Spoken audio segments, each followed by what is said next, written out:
So we're all proud. From nitwit to coal miner. People don't understand anxiety is not just being nervous.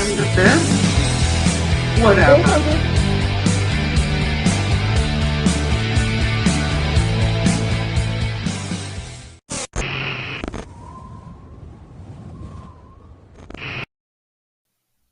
Hi, my name is Miki Hughes. Welcome to another episode of Over the Edge. This is a podcast about anxiety where I bring up comedians and members of the medical community to discuss anxiety and turmoil during the pandemic. And I'm already having technical issues, but if you watched before, you already know that that's what we do here. So I have with us tonight is Kenny Robinson. He is Canadian comedian royalty. He's won the Phil Hartman Award. He's absolutely hilarious. Thunder Bay's in love with him. I brought him out here a couple of times, and he has lots of opinions and lots of advice, and I love him, and you're about to see why I do. Let's bring him up. Hey, how are you doing today? Hi, I'm good, Kenny. How are you? I was just catching the name of your show being, what is it? Over the Edge? On the Edge? Over the Edge. Over the Edge and through the woods to grandmother's house we go. Yeah, But, sometimes it's over the edge and back again, I think is more what it should be called, because not all of us make it. But this is a big time for comedians with, I think, the term over the edge. So I know we have a lot of mutual friends who have gone a little batty. You've always been batty, but some people more than that. yeah, but like the Waylon Jennings song said, I've always been crazy, but it's kept me from going insane. So, gee, let's write that up. This is never first time. How far into the show we've gone before my first Waylon Jennings quote with Okay, that wasn't very Christopherson, long. Muddy Waters to follow. No, Okay, and maybe a Bukowski for my. seconds. Okay, that's good. I'm beating my own record. Good, I'll So keep score actually, then. you know what? This is probably one of the times when I have not been anxious. For the most part, no. I mean, I was made for quarantine. I was made for not seeing people. I was made for not mingling, and I was made to have a social distance. You know, Okay. I don't miss performing at all. Wow. I don't feel I've been lucky that I had been doing a lot of writing during the summer and during moments of great controversy. We'll So get I to got my that. fix. I got my fix by throwing those thoughts out there on Facebook and sharing and having people love me or hate me or whatever. But I'm good with that. As long as I can keep, financially, sure, it's a little bit stressful, but, I laughed when I heard everybody crying in December. I don't have any Christmas gigs on the corporate. Shut up. I haven't had a corporate gig or a Christmas gig in 20 years, maybe. Okay. So I don't get it. Shut up. You're not supposed to get it. So you have a pile of sympathy for people who are crying about not being on stage. No, that's like, no, because I've been there, used to it. In fact, I've accepted the fact that may never get on stage again. Okay. And how do you? So But you as long said as I that you. keep getting it. Oh, I'm You sorry. said late. Sorry, you said lately. Sorry. Go ahead. Go ahead. As long as I can keep getting that curb check from Mr. Trudeau, I'm cool. And then Sandra Batts teased me. Hey, it's CERB, not curb. I said, no, curb, because without it, I'd be going and living on the curb. So, you can call it CERB, which I guess without it, it's ethnic cleansing for those of us that don't have financial means. So CERB or curb are acceptable when talking to me. I don't give a shit. I'm calling it curb now. And if anybody asks me why, I'm going to give your example because that's perfect. Yeah. Yeah. And without it. Comedians are getting, compensated. Anybody that has that's, we are getting compensated. It's not like we're all being left high and dry. And there's a vaccine coming out. Are you going to take it? Yes. Yeah. Didn't nobody ask me if I was going to take that cocaine they gave me back in the 80s with concern? Well, I don't know what the vaccine they hasn't been tested long enough. We don't know the side effects. I didn't ask, well, what's this shit cut with? Was Yeah. anybody tested before to make sure it didn't have rat poison in it? I've never It's like, asked how that. much you pay for it? Yeah. I don't know. Anybody that Yeah. snorted cocaine off the back of a toilet needs to not worry about what's in the goddamn COVID vaccine Besides, trials. And I shouldn't laugh about COVID because I'm overweight. I got diabetes. I got blood pressure. I'm over 60. So the wrong motherfucker sneezed near me and I'm deader than Kennedy in a convertible. I love that yes. line. So, yeah, when I can get the shot, I definitely will get it. Now, will I push any Aboriginal elders out of the way so I can get it first or fly to a northern community and say that I work at the Oh. hotel? No, I won't be doing any of that. I'll wait my turn. Plus, just in general, you are a shut-in, and socially, I imagine you keep people at a 6 foot distance anyway. So you're just going to coast until that vaccine's available, I guess. Yeah, I Yeah. mean, when it's available, I'd like to get it. So in the event that we are able to go back to work, I can say I got my shot. But I'd also like to be able to cross border shop again. Um, what, you go shop in America after Trump? I shopped in America during Nixon. I lived there during Reagan. It's not a big deal to cross the border to me. So Yeah, and just because I've seen your social media rants, let's just throw it out there. What was your view? What was your view at the time, even though everything's settled down right now? I don't think that they would have settled down had Trump gotten in, but I know that you have some very strong views. Not that this is a political show, but it really had a lot to do with my anxiety and just having to turn off the news. What was your take there at the end when in the shit show that was January? I loved it. I enjoyed it. Okay. But I mean, Trump, when Trump first ran for president, before anything, he goes, if I don't win, it's because it's rigged. He was putting, he before, and he was saying it was rigged, it's rigged, it's rigged. Then he won. So then when he had the re-election, if I don't win, it's rigged, it's rigged. So this son of a bitch is crying rigged from day one. Yes. So he's the guy that we wouldn't let play ball hockey with us as kids. Mm, Somebody would cross check him or hurt him or do something to make him take his ball and go home, and then we'll have to find something else to play with. So, but he also, I don't know why anybody was shocked or surprised.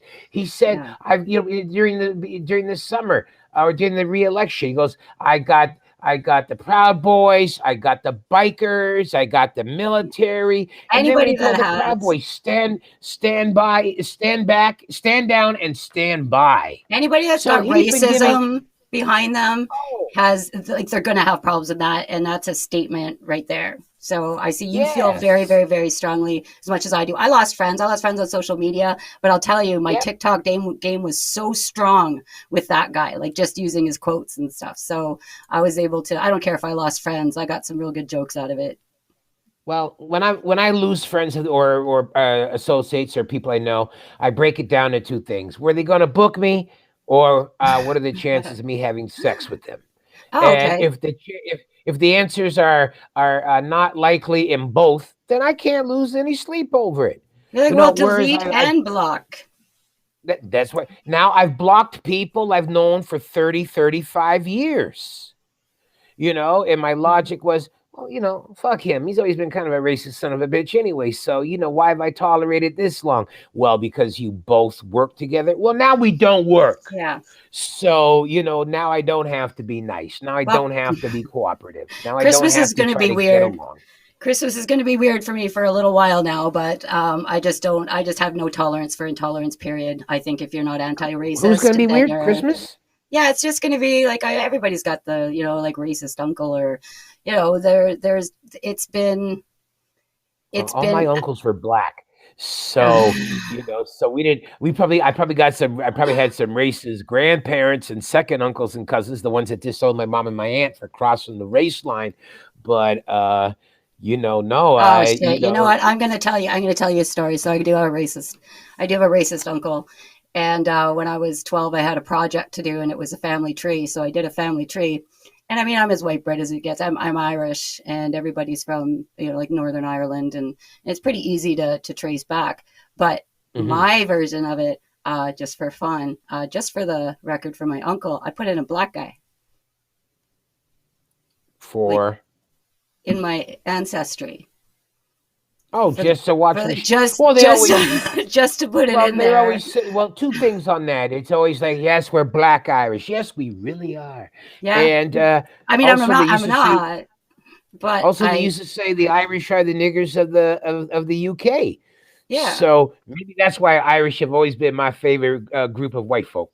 But oh I yeah, thought it was you the know, I red mean that. hair.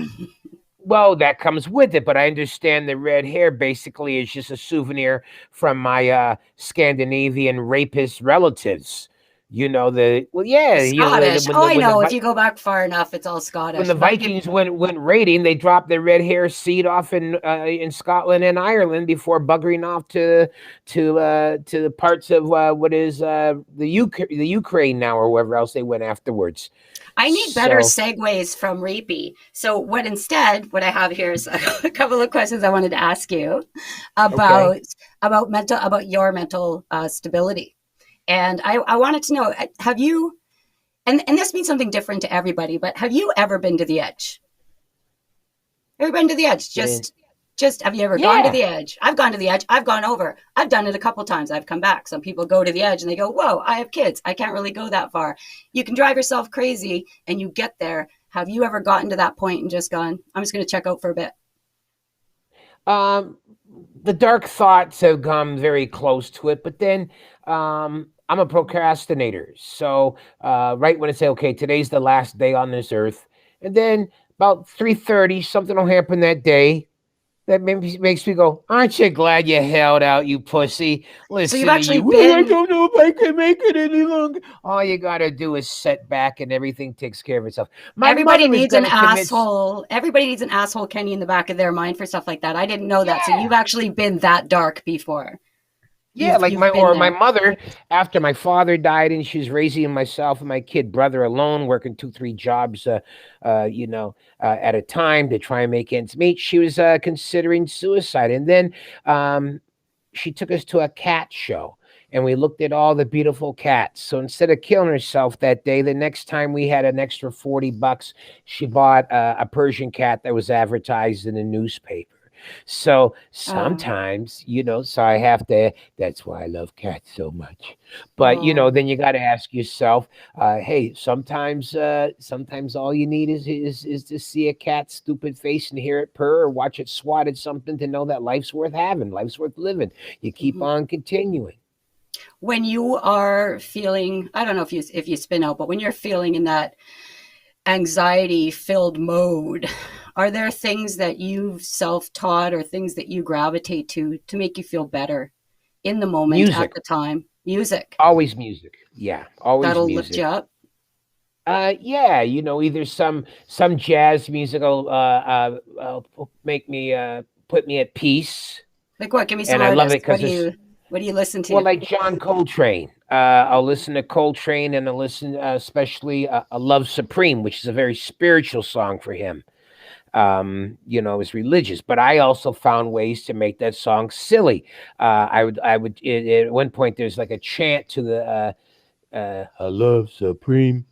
A love supreme. So one of my favorite things I used to order at this deli in Toronto that the comics used to gather at was beef knish and eggs, and the place is closed a long time. But Knish drinks. I used to get that chant in my head: a beef knish, and then I'm happy. Other times, I'll listen to the outlaw country artists. Their lyrics of Christofferson and the kick-ass "Never Say Die" of Waylon, and the laid-back "Time will take care of itself, so leave time alone" of Willie, and just the man in black, I'm still here shooting my finger to the industry, still remains here. So if you check out, then once again you ain't here to stick around for people to resent. Your enemies win Oh, I love if that. you And I take love you. Yeah, yourself just out. Don't let the enemies win. My biggest fear, I think, would be like my brother standing at my funeral saying, "I hope she found the peace in death that she never found in life." I'd be like, "Fuck that! I don't want. That's bullshit. We'll get No, past that." how about I'm glad she found the happiness in life that avoided her all the years. Never mind Ex- this peace and death. Do you know what you get exactly. in death? You get nothing. You don't even That's know the right. worms are eating you, or if they put you in and cremated you. Yes. Is there life after? I don't know, but nobody's come back to tell me yes, there is. Yeah, So and I'm not suicidal, and I would certainly hope that I'm not speaking with anybody at any point that wouldn't have identified that. I know that I've lost more friends this year than I had in all the years combined due to by suicide or self-inflicted just injuries. Yeah, causes? so Yeah, see, I've had people murdered. I've had people, with accidents. Um, Not too many people close to me suicidal. Mickey Rush is one comic that years ago he jumped off a balcony in Calgary, and because he'd been on a road trip with Ronnie Edwards, and Ronnie said he thought there was something weird about Mickey because like everything with Mickey was like if he ate an apple, man, this is the best apple in the world. So it's almost like he wasn't depressed, but he was embracing everything. Like if I never eat another apple again, man, is this good? that's But something he I've learned to came, watch for too. That toxic yeah. positivity thing is just so awesome. Watch those people too. Watch Oh, I them. stay away from them. I stay Well, away but from not people about that are too like optimistic. yeah, or just where they just all of a sudden seem over the top about everything. It's like, well, why are you so at peace when you're usually maybe not so much? Hmm. When was the last time that you laughed so hard that you cried, like that you held your stomach, that you're a comedian, you're so fucking hilarious, and you made me laugh so many times. Oh, What's Darren Frost. Aaron He Frost? Frosty would tell me sons about stories about his youngest son, and he's a good boy now, but he was Yeah, a bad little man back in the day. yeah, So I won't share Frosty's family stories, no, but Frosty will call me up and he's just had, he's ready to put the gun in his mouth over what his kid's done. And I just howl and I want to hear the details and who yeah. said this and what said that and how that lead to this. And did you choke him? Did you choke the child? No, and no, I didn't hurt him. I said, I would have choked the little motherfucker. I would have choked him, So then we laugh and then, I would you kill to be know, on a conversation with the two of you. Darren Frost is hilarious. Who's your favorite comedian in the world. in the whole world, alive or dead? Who's your Oh, I have to favorite? say Richard. Have to say Richard Pryor is probably the favorite, but I got a lot of Wayne Fleming, my good friend. He's gone. He's dead. Darren Frost makes me laugh. I love what Ryan Denny does. I love what my buddy Jean Paul. This Paul Thompson out of Toronto. I love what he Mm, does. um Tricks makes me laugh out loud. Comic named Kevin Herod. I love to watch him work. On a bigger scale, Cat Williams makes me laugh out loud. yeah, Also Tracy Morgan I says the love most Tracy Morgan. inappropriate shit, and he's just got this sweetness about him that's like I love it when Tracy's had to apologize for things he said. Yeah. He's going like, yeah, some of them retards got chimpanzee strength. And if you're familiar with the violence that a chimp drops on humans when they come in contact with them, it's so graphic. But then he had to apologize to everybody with a mentally challenged child. How do You you know, feel about that? Do you feel that the apology was warranted? Do you think that there's too much in culture? Do you think that we do need to be more? Or are you happy with the status quo where we're held accountable for things that might hurt somebody's I feelings, or like have we gone too accountability. far? I Okay. like accountability. Did you say this? What you said was racist. Right. And unless you meant it, then shame on you if you didn't mean it and you said it for shock value. How do you feel about the statement? It's your responsibility as I don't believe this, by the way. I'm just throwing this out there. Throwing it out. How do you feel about it being the deliverer's responsibility to reach the audience in the way that they meant it? So that would be a comedian not being able to say, I didn't mean it that way. If somebody took offense to No, it and hurt them. it means work on your setup. Okay. Work on your setup, work on your delivery, work on your punchline, and work on your follow-up lines. Yes, because I believe that somebody can make jokes about cancer to somebody who's suffering from cancer, and if they do it in a funny way, they've done it right. Or, maybe the person with cancer is too far back to be able to laugh. Or maybe the person who has cancer said such an incredibly true and honest thing about their relationship to it. Then, you cannot deny them. How can you deny their opinion? How can you deny their thoughts? No, don't say that. Why? Because it upsets me. Well, I learned something about 4 years ago. I played in South Africa. I was there for 3 weeks. And I upset some crowds. And, part of my attitude was, well, I was very sexually explicit. So, hey, man, you upset people back in North America. So why shouldn't South Africa be different? And then I think, well, yeah, but you're also upsetting people that the concept of one man, one vote is relatively new. So anyway, I had these two guys were buying me, offered to buy me a drink after the show, and they both were ex-military, and they're saying how they were in the military during apartheid, and they had to go fight the communists in Rhodesia. And meanwhile, they called them communists, but to Kenny Robinson, those weren't communists; those were freedom fighters trying to chase all them colonists out of their country. But anyway, so I'm listening, and then this guy comes up and he says, "You know what? You were offensive. You offended marriage." And I said, "I offended marriage?" I go, what kind of marriage? How do you mean I offended marriage? Are you talking about the concept of marriage, the institution of marriage? What kind of marriage did I offend? Did I offend a staying together for the sake of the kids marriage? Did I offend we're staying together because I can't afford to move somewhere else marriage? Did I offend arranged marriages? Did I offend? So he goes, well, you offended my wife and you offended marriage, and I demand an apology. So I'm like, oh fuck. Did you apologize? Well, let me tell you. So he brings her over, and I said, sorry if my humor offended you, which is not the same thing as I'm sorry. Yeah, I'm sorry if my humor. So then so the two guys I'm having the drinks with, they then tell me, oh yeah, that's our brother, and I go, oh, I guess they no more drinking with these former soldiers. And the joke I did that upset them right from the top, you've heard me do it. Survey taken of 100 men, 50 gay, 50 straight. Turns out gay men tend to have bigger penises than straight men. Makes sense. You go around planting something in fertilizer, eventually it's going to grow.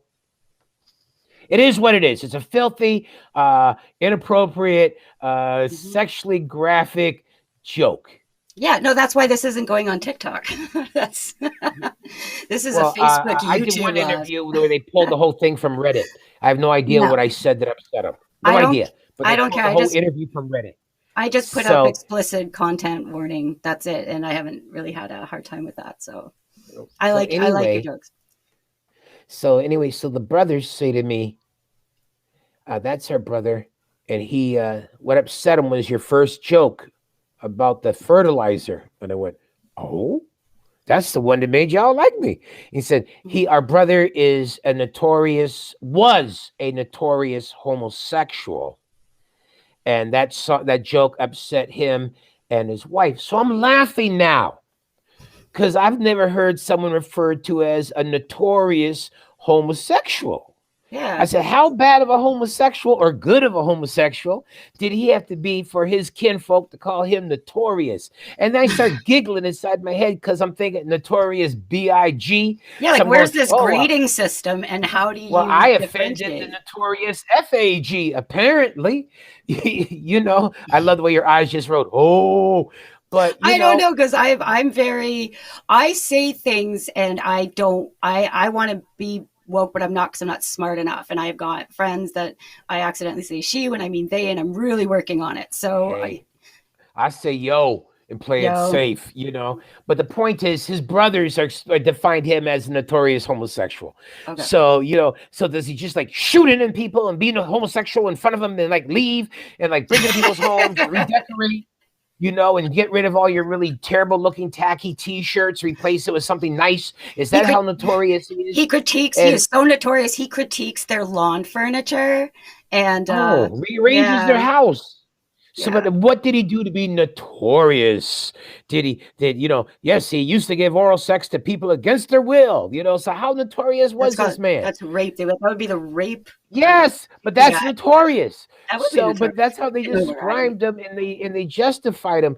So, I left feeling better about myself after hearing that was his beef because Yeah, I said, that's his luggage. That's his baggage. Him yeah, and his wife, they didn't like the fact that I mentioned homosexuality. Why? Because he used to be notorious at it. Can that's he right. slide back into into that abyss because I told a joke? Did that joke motivate him to want to waffle back to his natural inclinations? Or did it cause an argument? Yes, I hope you're happy that man remembered. No. So Okay, it I dawned on see. me that was his baggage, and all the years I felt bad because somebody was offended by something I said, I and actually, then after all the years in the business, I said that's their baggage, Kenny Robinson. That ain't your 100%. If I say something that if I say something like by accident, because I would never do it on purpose, that hurts somebody fundamentally on a level like for like a society that is, if I say I something try never to hurt that's racist, anybody. if I say something that ends up hurting somebody, I feel terrible. If I say something where somebody's being sensitive about something that could just be construed as even good humor, then I have to understand that that's their baggage, right? As long Yeah. as I want to feel like I'm not causing anybody pain, but that's why I use self-deprecating humor, because I'm just making fun of myself. It's easy that way. I'm not lashing out at anyone else Oh, because I'm a plus I have because a I'm a friend that would tell beginner. you that that's low self-esteem. It Why you is, feel and the it's need? lazy. That's one of my jokes. I say my doctor says I suffer from low self-esteem, but that's okay because it's really common among total losers. And right now, it's low-hanging fruit, and it's easy as a beginner not to go out and take those kind of chances. So, like I Yeah. said, I worked really hard to stay at the beginner level for like 5 years. It's a talent. So, but I get to meet Yeah. really great comedians like you and bring you out. There's And other things besides there's powers that are out of your control sometimes too. So yeah, don't put all that on you. I don't. In fact, this is how I learned that I'm a much better producer, and I love working behind the scenes, and I love networking. I even loved how we met when that's how we met. It was years ago when I was asked to do something that was way over my head, and I said I need to call an adult, and you were on my social Adult list. media. I'm like, I need a grown up. I need somebody that can do this. Like I could have done it and then nobody would have had a good time. But I messaged you and you were there and you were negotiable and it was awesome. You were so awesome. I brought you out again a couple of years later. So Yeah. yeah, and you don't watch what you say. You just say whatever comes into your head. We need No, it's all warning. We pretty need much warnings. calculated. It's Yeah, all wait. pretty much calculated. Depending on the show, the Rank and Vile show was, I think, my Yeah, but it's favorite of still the pretty three you much did here. calculated. I'm not just opening my mouth and just spewing any old kind of ignorant bullshit out, for people to hear. It's all calculated. It's all, what do I say before this and what do I say after this? Sometimes I step away from the blueprint and I'll get carried away on something, but then I just love that because I've stepped away from even beyond what I would find um, acceptable to say. So because sometimes you I know even how to surprise read myself. an audience. How long have you been doing this? No. Sometimes I can read the audience, and I can't figure out what they want. All I do is figure out, well, they don't like this. And then there's a side of me that goes, well, you can't give them what you don't have. I said, so then give them some more shit they won't like, Nice. because Just if you're that's called already you're that's already called not coming leaning. back. You lean into it. I'm going to fire out a few questions here to you, and I'm not going to give you enough time to answer them. So I got some questions here All if you want right, to play I'll this a little talk bit. faster. Excuse me one second. I have Okay. to cough. Yep. Excuse me. That was a wet cough. It wasn't dry. There's As long COVID as it's all all, over that wall right now. There's. it's a wet COVID free. It's when it's dry. It's when it, then What is that's when you what does have your COVID. hat say? What's that on there? What do you? That was the first black owned radio station that in Canada. Flow 93.5 Toronto's Urban FM, where it's on the morning zoo, the morning rush for the first 3 years it was on the air.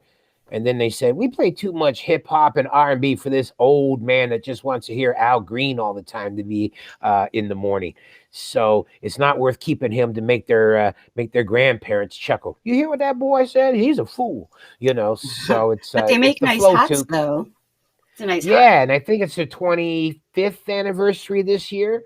So Mhm. I forgot I even had this hat. So this is the second podcast I've worn it in. Oh, So okay. it's not even cold in Yeah, my apartment. I've just got it on. good. Okay, so is it, you know what, I'm going to start off kind of easy. How do you see comedy shows post pandemic?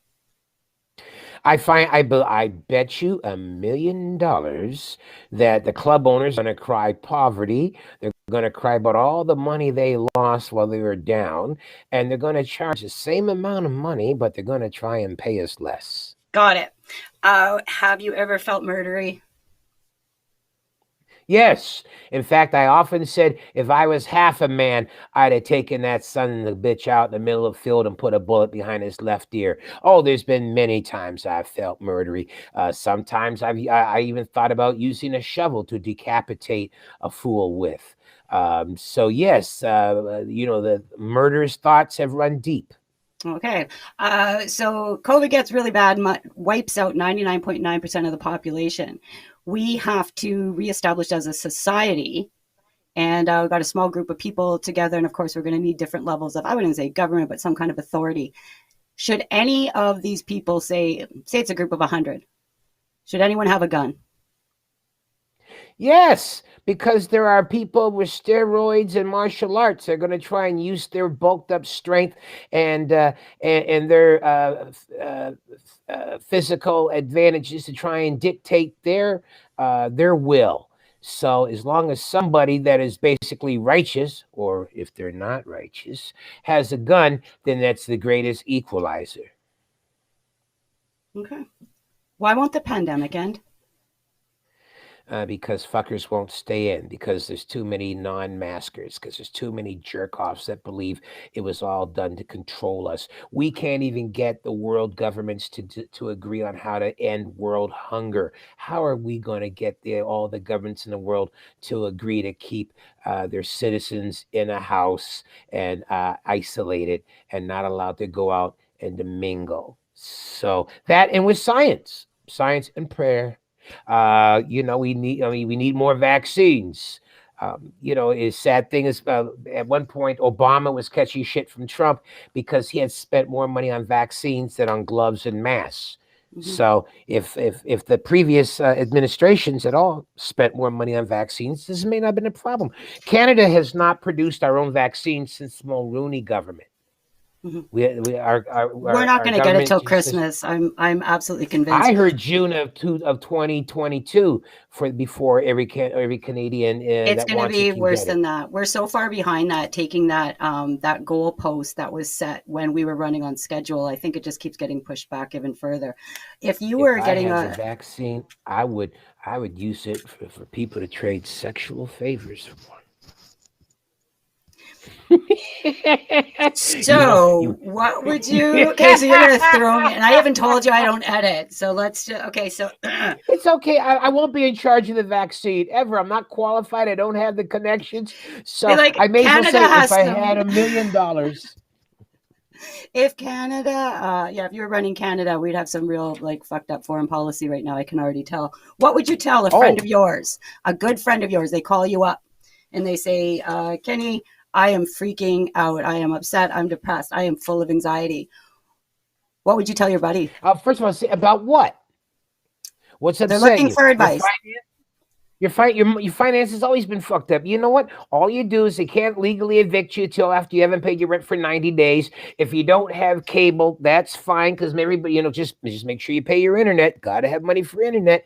Anything. Willie Nelson, when he owed internal revenue, and everybody goes, I don't need money. The people I owe money to, they need money. So if it's about money, I tell you, just hold your breath. It'll take care of itself. If it's about love and romance, I'll say, hey, let them go. But you know what? You're still going to be you.